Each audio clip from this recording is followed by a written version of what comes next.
آزادی بیان言论自由 free speech. You resigned from the government after leaking information on a surveillance project. What made you break your secrets oath? Interesting question to start off with. The actual oath that I took was to the Constitution, was not to a secrecy agreement. The secrecy agreement was actually very narrowly defined with respect to what was referred to as protected information. And that was defined as actually classified information or information that was under formal classification review, period. I had signed many of those during the course of my government employment. Okay.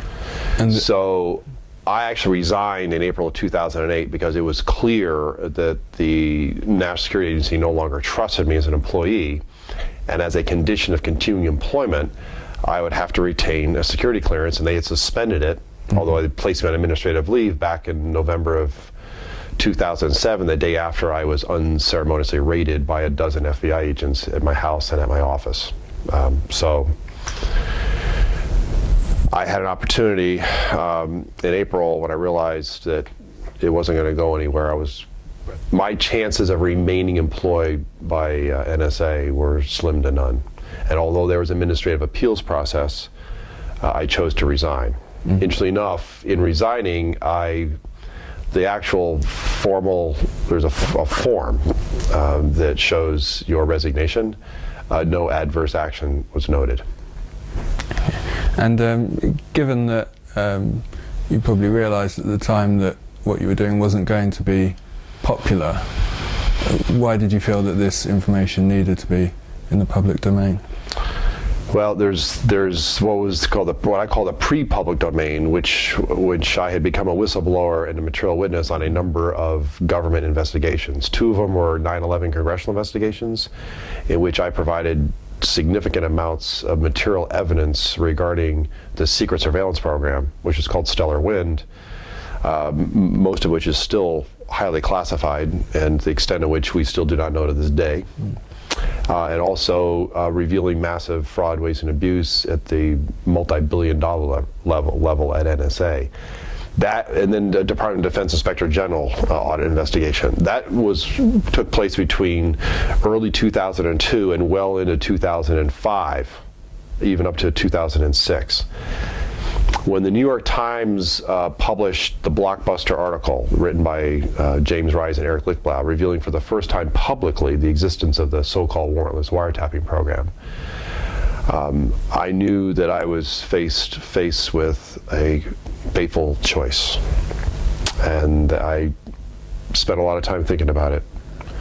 And I ultimately approached a reporter for the Baltimore Sun in late February of 2006. So I exercised my First Amendment rights. You used to talk about freedom of speech, because the information that I had, although that I was sharing with her, was unclassified. I felt, and under the rules, was clearly in the public interest, because here was the government in secret absconding with billions and billions of dollars on a boondoggle project that never went anywhere. And what was not known publicly is that there was actually a superior alternative called ThinThread. And on top of that, ThinThread also provided all the Fourth Amendment protections under the Foreign Intelligence Surveillance Act, where the first commandment, the prime directive NSA, and had been that way for 23 years until shortly after 9/11, you do not spy on Americans without a warrant. So I provided that reporter unclassified information in the public interest. And that became a trigger event. It's clear, a trigger event, because the government, you might want to ask me more about this, but it's just crucial for the history. What happened after that New York Times article was published caused an extraordinary response within the government. They knew they were in violation of the Constitution, right? And they had critical chairs and deputy chairs, the co-chairs of the two intelligence committees on their side. Although they had never fully briefed them, they had basically were briefed under gag rules where no staff were present, couldn't take notes. Rockefeller was so disturbed that he actually wrote a letter, but then he stuck it in a safe. Okay. They launched, Department of Justice launched a massive criminal national security investigation looking for the sources for the New York Times article. I got caught up in that investigation. So even with a broadly free media and with politicians who have sort of, much greater rights of free speech or ability to speak freely, there's still a need for whistleblowers, would you say? Yes, and I'm the first to tell you, are there secrets worth keeping? I'll actually have a few remarks to say about that at the evening event tonight. There are secrets worth keeping. That's a very narrow set. There are critical sources and methods worth keeping. However, having said that, I asked your question again. Yeah. Do you think that... Sorry. So what kind of secrets are worth keeping? Well, you know, nuclear secrets, troop movements, there's certain encryption codes. Those are all valid secrets. But here's the critical factor. I'll speak to the U.S. form of government, which is the constitutional republic. And when you have the secret side of government, you must have proper insight and oversight. There is oversight that ostensibly is provided by Congress, right? And that actually happened in our history because of abuses of the system, intelligence abuses, where the U.S. government was actually spying on Americans without any constraints. And they were violating the Constitution. So it all came to a head in the 1970s, which was the period of my civic awakening under the Nixon administration. And there was legislation that was passed and signed into law that created those two oversight committees. Their job in Congress was to keep track, monitor the secret side of government, to ensure that they were adhering to law, they were adhering to the Constitution, and would remain informed regarding intelligence activities and conduct. The secret side of government is not used, it's not a cover for illegality, wrongdoing, or fraud, waste, and abuse. It's not. There is actually standing statute and even executive orders that preclude the government from using secrecy as a veil to hide those types of activities, even if they're embarrassing. So, maximum public interest, Congress has investigatory powers they can subpoena, right? Well, then you get the fourth estate, which actually became crucial in my defense in terms of the court of public opinion. The fourth estate, the free press under the First Amendment, ultimately has significant interest to provide information to the public regarding the affairs of government, including affairs of government behind closed doors. They have to have sources for that to happen. So this now answers your question directly. Who better to provide that type of information, recognizing the constraints that I just referenced, that there are certain secrets worth keeping, who better to provide that type of information in the public interest than truth tellers and whistleblowers? And whistleblowers is clearly defined. You know, their reasonable belief the government is involved in wrongdoing, illegalities, threats to public safety or health, or is committing fraud, waste, and abuse. And under the First Amendment, there's nothing criminal, although I've been asked that question many times. Well, you used to work in the secret side of government. You just can't go. There's actually nothing criminal. The only thing that NSA had on their books was an administrative policy that if you had unauthorized contact with a reporter, the press, then you could be sanctioned. And it could involve losing your job because they don't trust you, right? Unauthorized. And they had a fairly specific enumerated list as to what would unauthorized meant. And it's in the conduct of your official duties.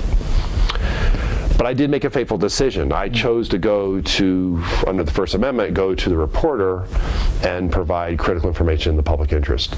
Is it fair to say that the article, one particular article, there's a series in which I was a source, but not the only source, May 2006, that particular article probably raised substantial questions in certain NSA senior executives' minds as to, who's the source for that? Now remember, there's an ongoing investigation. The set of individuals, remember, what are they protecting? The secret surveillance program, which is known as Stella Wind. later came out because of a Department of Justice Inspector General investigation several years ago. The larger program was referred to as the President Surveillance Program. The one the government was willing to acknowledge after Rise and Lichtblau wrote their article was the Terror Surveillance Program. That was just the tip of the iceberg. It only had to do with a phone or a link or a contact that was outside the U.S. The part of the program that they had to protect was the Secret Surveillance Program involving massive blanket dragnet electronic surveillance of data and information and networks in the United States. And do you think that protections for whistleblowers are sufficient? Not even close.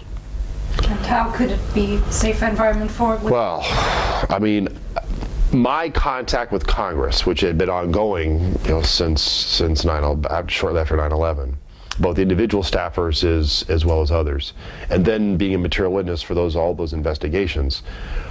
The statute that ostensibly protected me was referred to as the Intelligence Community Whistleblower Protection Act. That had been passed in 1998 to actually gap the lack of protection for national security whistleblowers. The problem is, if you were discovered or found out or retaliated against, there was no cause of action. You could not actually go to a court to appeal, to make your case. You were left wide open. And although the Department of Defense Inspector General did have certain procedures, what they call whistleblower reprisal procedures, the fact remains that the agency in which you actually blew the whistle against could take administrative action with impunity. There was no disincentive. And in fact, they had all the incentives once they found out who you were. I mean, I can tell you they were doing everything they could to find out anybody that was cooperating with the 9/11 investigations, which included investigating NSA and what NSA knew, could have known, or should have known. So all that's the background history. And here 9/11 was used as an excuse for the government in secret to toss a legal regime that had been put into place and updated 5 times, the Foreign Intelligence Surveillance Act, right over the side. And in fact, I've said this publicly, that it wasn't just that the wheels came off, we were in a whole new vehicle. And the vehicle was not the Constitution. And 9/11 was the excuse, and national security became the justification for a whole host of activities that were largely conducted in secret, away from the public, away from an informed citizenry, keeping the citizenry uninformed, and keeping the press in the dark. Or ensuring, particularly with mainstream media, that it was in the national interest not to talk about it or write about it.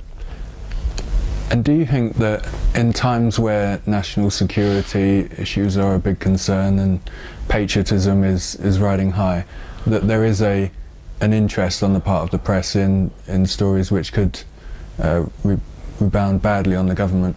Could. And yet, it's in those times of crisis, and I can go back even in terms of the world wars, right? There were certain restrictions. But it's unprecedented, given a war that was never declared, because Congress is only part of, although we have not declared war since World War II, interestingly enough, that says something about history. It is an interesting dynamic that 9/11 in essence became the excuse by the executive branch to immunize itself from oversight, immunize itself from accountability and responsibility. And they clearly, and I was an insider, and I found to my horror shortly after 9/11 that they'd open up this Pandora's box, and I knew then they would have enormous strategic consequences. But that didn't matter. 9/11 was, as I was told, Tom, you don't understand. We live in exigent conditions. Okay, these are extraordinary times, require extraordinary means to deal with it. So, hey, if you violate the law, but it's in the best interest of the country. Here's the problem. What else will you do under the color and cover of law when in fact you're actually breaking it? I remember it was a chilling conversation with one of the lead attorneys after I had gone to all of my bosses and I said, we're in violation of the Constitution. we have very specific restrictions. If the law's not working because of 9/11, then let's go to Congress. That is the legal means by which you change the law. They can legislate, and then the president can sign or veto. You know what I was told? They'll say no. They knew that what they were, because here's something that was flagged 5 days after 9/11, and I still remember listening to Cheney. On the 16th of September, he said, we're going to need to go to the dark side. The dark side. And the dark side clearly, as history has shown, as things have been revealed, clearly meant we might just have to abandon the Constitution in certain key areas because the threat is so real and so pervasive, and we just got to do it. What I would hear at NSA, we need to make Americans feel safe again. Now, I didn't take an oath to make Americans feel safe again. I did take an oath to keep Americans out of harm's way. That was defined as providing for the common defense, and also what's the responsibilities of the federal government and the general welfare. Those are the two primary responsibilities of the centralized federal government. In our form of government, they're articulated in the preamble. Then they enumerate all those in the different articles, right? So my oath was to the Constitution. I'm going to come back to that because that oath was to support and defend the Constitution. It was not to support and defend law breaking. It was not to support and defend illegality. It was not to support and defend using secrecy as cover for illegal activities or conduct that was clearly in violation of standing statute. Now, here's the kicker. I'm the only person, and I say this, it's a dubious distinction, right? I'm the only person in this unprecedented war against truth tellers and whistleblowers under the Obama administration. I'm the only one that has held off the government, meaning I've remained free. I did not have to pay a fine or I didn't go to the jail. That is not the case with the others. It's not. And I say that with some emotion because I can't begin to tell you what it means to be free. Freedom is extraordinarily precious. When you're facing, as I was faced with, for having simply honored the oath that I took 4 times in my government career, right? Twice in the military, once at CIA, and then as a senior executive at NSA. When you're looking at the chief prosecutor in April of 2008, and that prosecutor looks back at you, right? It was in a secret FBI facility where I was interrogated during my cooperative period, where I was reporting high crimes and misdemeanors as defined by the Constitution, okay? That meant it up to and including the White House. He says, Mr. Drake, how would you like to spend the rest of your life in prison unless you start cooperating with us? The rest of your life in prison. Now, it took them 2 years before they indicted me. When they indicted me, and the judge excoriated him in July 15th of 2011. We don't do this to Americans. This didn't pass a smell test. It's unconscionable. We fought the American Revolution, 230 years ago against this very type of activity, right? We don't just show up at somebody's house, right, under pretext, which is precisely what they did. But in April of 2010, they indicted me in an extraordinarily public way. They had Lanny Brewer, who was the supervising official in my prosecution, issuing a public statement. They had senior FBI officials issuing public statements that I was a bad guy. I was really an enemy of the state, a traitor, a turncoat. I had revealed national secrets. I had jeopardized U.S. national security. Now, what am I facing? 10 felony counts, 5 under the Espionage Act. If I had been found guilty on all 10 of those charges, those 10 counts, 35 years in prison. So that's what was at stake. And all I did is to say what all I did. I spoke up. I took a stand. I honored my oath. I exercised the First Amendment. Now, I've had people tell me, I would have said nothing to nobody. You weren't the one that made those decisions. You weren't the ones responsible for them. On the other hand, I'm the one prosecuted and indicted for having blown the whistle on the secret surveillance program and all that other massive fraud, waste, and abuse. Those who actually committed the violations, who engaged in the fraud, who were the instruments of the secret surveillance program, they have immunity. But so. Yeah. May I ask you what you think of what Julian Assange is now facing and how WikiLeaks affected whistleblowing? Well, first he's an editor, he's a publisher. Yeah. He's a media outlet, and it's an alternative media outlet. It certainly gotten the world's attention, and the world's press has published much of what WikiLeaks has disclosed. That in itself should say something about the critical content in the public interest of what has been provided to the world. But they're angry. I would say they call the power elite structures don't like having the mirror held up to them. I certainly know that because I knew what they did when they came after me. You know, he ended up seeking political asylum. And you know, there's clearly, let's say, U.S. Department of Justice interest in bringing some kind of charges against them if they're able to find a way to do it. I think part of their way to do that is through Manning. Manning is the kind of the gateway. But he's in the Ecuadorian embassy. You know, so it doesn't speak well. What it shows that it's very dangerous in today's world, and I'm the first to acknowledge this because of my own zeroing ordeal at the hands of my own government, where they did everything they could to destroy me and put me away for a long, long time. It's very dangerous to speak truth to power. And so what happens, most people don't. They don't. Part of the message here is if you do speak truth to power, and especially if you're holding up the mirror to reveal wrongdoing and criminality or things that are embarrassing, this will send a message to others not to do the same thing. Because, hey, look what happened to Mr. Drake. Look what happened to Julian Assange. Look what happens to Bradley Manning.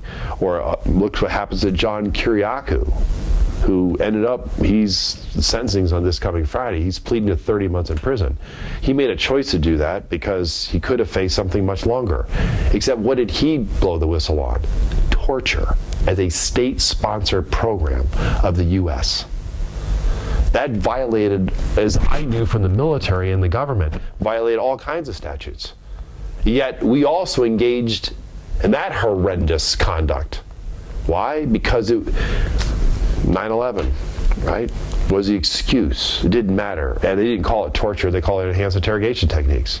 But you can imagine my horror having gone through the SEER training at Fairchild Air Force Base, finding out to my horror, as the information, it was a whistleblower, by the way, Abu Ghraib, and finding out that was just not a one-off anomaly, that there was this worldwide, world-girdling black site rendition program, which was using torture for what?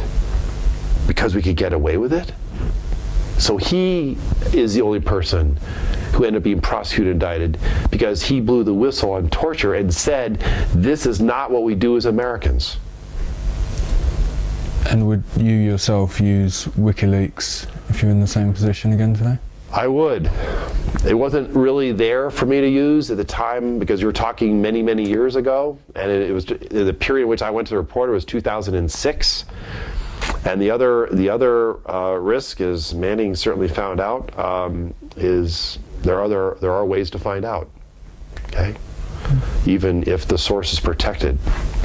WikiLeaks is providing extraordinarily valuable service.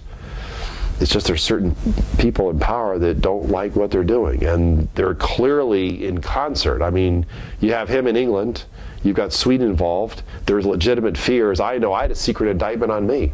They actually had a secret draft indictment that had been created over many, many years. They never ultimately issued that one because they brought a new prosecutor in and they decided to shift the case, the focus of the case. Now, my particular case, I believe they wanted to make me a prime example. In the U.S., unlike this country, there is not an official Secrets Act. But I believe they were going to establish the precedent with me.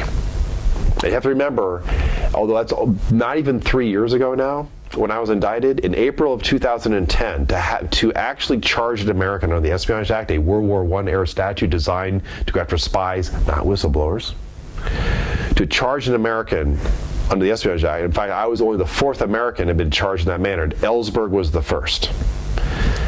It's you're painted into a really dark corner. As I've said to others, this is the equivalent in the American Revolution of being labeled Benedict Arnold, a turncoat, okay? Speaking of history. So, being indicted, they clearly, not we're just going to send a message, they wanted to establish the precedent for an Official Secrets Act, which we had never had in this country.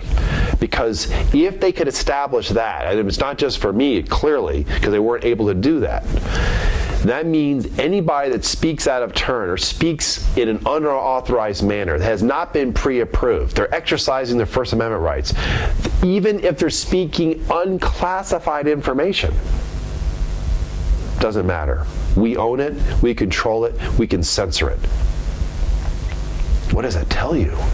I mean, this is what's happening is a direct assault on the fundamental rights of the Constitutional Republic. Fundamental rights. So if you're using violate the 4th Amendment to get access to sources, right, which is what they're doing on a very large scale in the U.S., then you directly attack you erode the First Amendment, because now you're preventing, in the public interest knowledge, you're preventing an informed citizenry, which is a crucial. I mean, freedom of the press, freedom of speech, freedom of assembly. I was hung on any number of guys because I was hanging out with the wrong people, so I couldn't freely associate. That's how I got caught up. I was already under investigation in 2006 because the circle of people that would have known or had knowledge of the secret surveillance program in particular and the details of the massive fraud, waste, and abuse was very, very small. We're talking just a few dozen people at most. So they already had a small number to start with. Then it was a matter of just, okay, who do we think revealed the existence of the surveillance program to the New York Times? The warrant they issued on me is absolutely crystal clear. The Baltimore Sun reporter is just an excuse red herring trigger. What they really were after was their belief, with no evidence whatsoever, because I never had contact with them, their belief that I was their ringleader that shared the critical information about the Stella Wind program to the New York Times. Information, by the way, the New York Times did not have all of it. They didn't actually know the details about the Stella Wind program. They only knew about the terror surveillance program. That's clear from the article.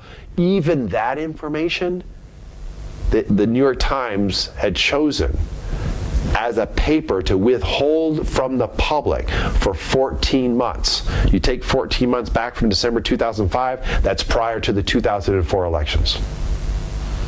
Withheld it. And only because James Risen was about to publish his book called State of War, in which one chapter was dedicated to the terror surveillance program, the New York Times decided to publish the article with updates. I wanted to ask you about Sure. the surveillance program. Our second principle is that we defend the internet and all other forms of communication against illegitimate encroachments by public and private powers. How real do you think the threat of those encroachments are? Encroachments in terms of the restrictions in using internet, or posting things on certain websites, or linking, as one of my friends now, State Department, who also came under the gun, was threatened with prison or prosecution. This is Peter Van Buren of the State Department. He wrote a book called We Meant Well, because he spent time in Iraq as a Foreign Service officer. He actually had a link in his blog, a link, and they actually flagged that. What was the link? As a link to a WikiLeaks. To Wiki. Right. And that was in violation of quote-unquote State Department regulations. And the problem that's happening, this part of the U.S. government in particular right now has fewer, there's far less freedom now to speak out even within the system than there was before. Because if you appear to be disloyal, if you appear to be dissenting, if you appear to be disagreeing with the establishment, they're going to find ways, even if they're bureaucratic, to make life very difficult for you. One of the things I have not said publicly that often, but I'll say it here. I became a very public figure. I became a lightning rod for the government. They did everything. They put a tremendous amount of effort. Multiple prosecutors, multiple FBI agents. They even had the FBI team that is responsible for going after real spies and sick them on me. That's how serious they were, and that's how they viewed me in the course of their investigation and ultimately the prosecution indictment. But I will tell you, because of other people that were associated with me, their lives, okay, came under scrutiny. There's other people that you'll never hear about that were interrogated by either NSA officials, counterintelligence officials, FBI agents. There's people that I used to work with that can no longer work where they work. There's others that end up being fired from their jobs. There's others that had their security clearances suspended. There's others that were blacklisted. Merely due to association with me, having nothing to do with what I was involved with. I mean, in a previous life, you were involved in reconnaissance missions over East Germany. What were your observations on the perils of closed societies and perhaps even the power of free speech? Ever seen the movie The Lives of Others? I saw it again recently. It's chilling. That was a closed fascist society. And the Stasi were the secret police. And they had the country wired. They also had turned a number of the citizens into informants. And they were monstrously efficient in keeping track of where people were and where they went and all their comings and goings. Ultimately, that society collapsed. But it was a surveillance society. And I just never imagined that, to my horror, that I would see critical elements of that surveillance society now being conducted on a far vaster scale, literally because of technology. See, Frank Church in the 1970s, he had these extraordinary it was the Church Pike committee hearings, but Frank Church in particular had these extraordinary series of hearings regarding the U.S. violating the rights of citizens to assemble, for free speech. So they were monitoring activists, reporters, political enemies. There was a list, okay? All that came back and then some after 9/11. People don't realize the full extent of it. They don't realize, because of technology, how perniciously, seductively easy it has become for the government to monitor on a very, very large scale. Now, the Stasi became monstrously efficient at keeping extraordinarily extensive records on just about everybody, including their own officials and each other. But it was all paper-based. Very little computer technology. That's completely different 30 plus years later. We have access to phenomenal amounts of technology, and in particular because of the rise of internet, the digital age. Far more data and information flowing around than ever before. It's not discrete, it's not point, okay? It's everywhere. So what happens if the government in secret, away from the accountability from the public, in partnership with other companies, in some cases companies selling data back to the government for a profit, has access to increasing amounts of information about each and every U.S. citizen? Now, someone said, well, hey, if you've done nothing wrong, you have nothing to worry about. That's actually not the point, because you don't get to say what they do with what they know about you. And as I know, I will tell you, to have your life, as mine was for so many years, turn inside out, take the highest power electron microscope you can imagine, and just drill down into your life and just keep drilling and drilling and drilling. Everything there was that was available in their records was made available to the government. I know some of that because of formal subpoenas, and there's certain types of letters, okay, that were issued, and other warrants. On the other hand, there's just simply the access in secret to bank account information, to emails, you name it. You combine that with subscriber information for a host of businesses that touch each and every one of our lives because of the modern era, right? And the technology that goes with it. Now you begin to increasingly combine all of that. The thing I fear now, and this is, and I'm saying this with some emotion coming out of the end of the Cold War and having done recon missions against East Germany. I don't want this universal, persistent wiretap at a moment's notice that can be created on any individual. Where in fact we have the equivalent of a virtual prison, a digital fence around us, and we're inside of that, and the government gets to see everything we're doing. It's very unnerving.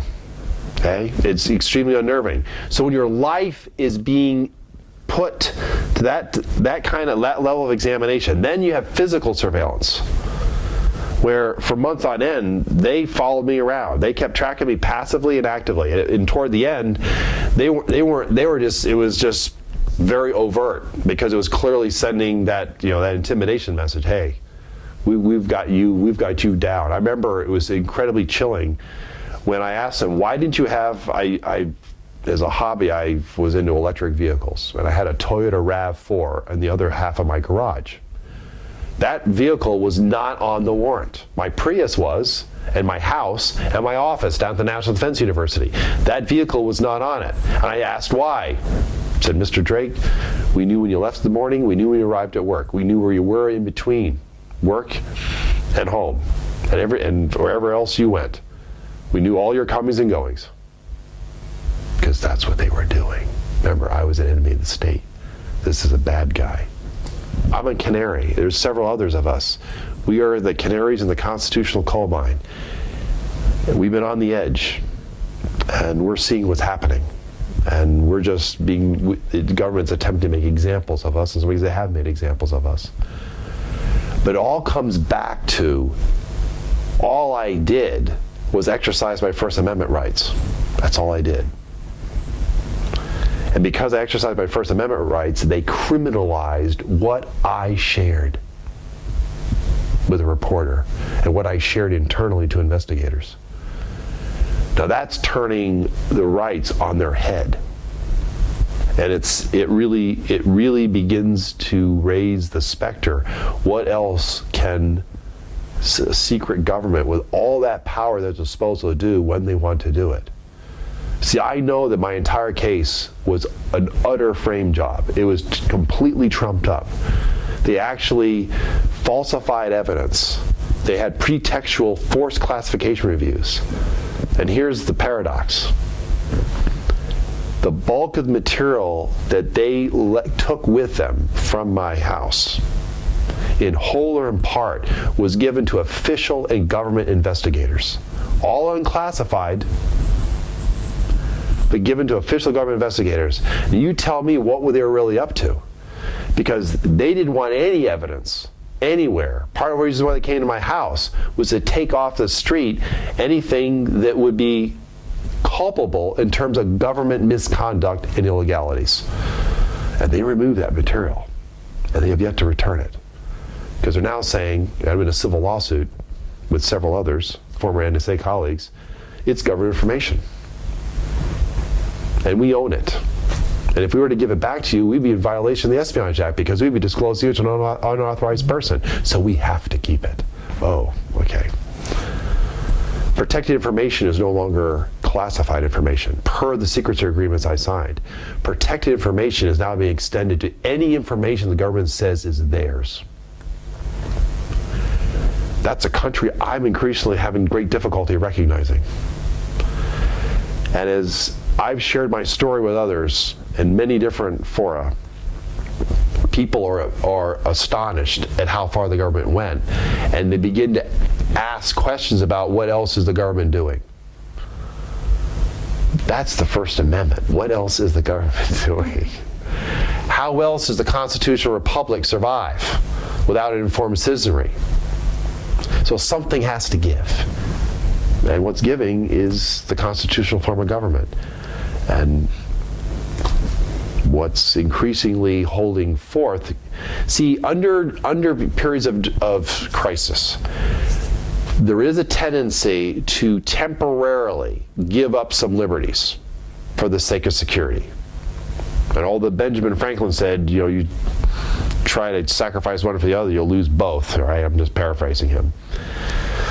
Give up one for the sake of the other, you'll have neither. See, here's the key. What's fundamental to our national security? It's actually our liberties. That's what's fundamental. That was the grand experiment.